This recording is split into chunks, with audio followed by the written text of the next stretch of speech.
Chris Hipkins says that there's an unfolding genocide happening in Gaza. Do you agree with that term? Oh, I think what's happening in Gaza is utterly appalling. I think Netanyahu has gone way too far. I think he has lost the plot, and I think that what we're seeing overnight, or the attack on Gaza City, is utterly unacceptable, and that's what we have been calling for as an international community now for a long period of time. He is not listening to the international community, and that is unacceptable. Saying that he's lost the plot, that's some of the strongest language that you've used. What's prompting that now? Well, I've been consistent in the language to say, we are in the situation we're observing is utterly appalling. Utterly appalling. It is driving more human catastrophe across Gaza. We have called as a community, we've worked together with other like-minded countries. We are a small country, a long way away, with very limited trade with Israel. We have very little connection with the country, but we have stood up for values and we keep articulating them very consistently. And what you have seen is Israel not listening to the global community at all. We have asked for humanitarian assistance to be delivered unfettered. It hasn't happened.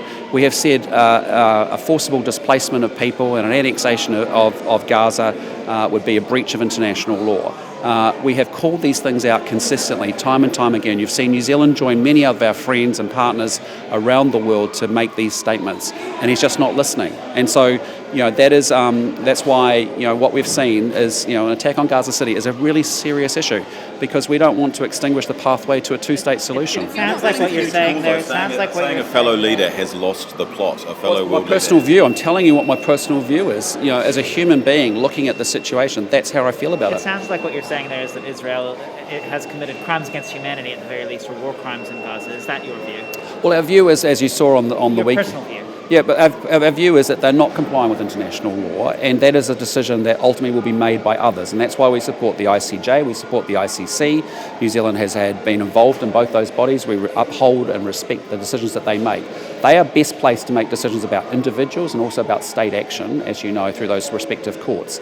All I'm saying to you is we have been consistent as a global community now, calling on the madness and the military action to stop. It's not the way to solve this problem. We need diplomacy and dialogue.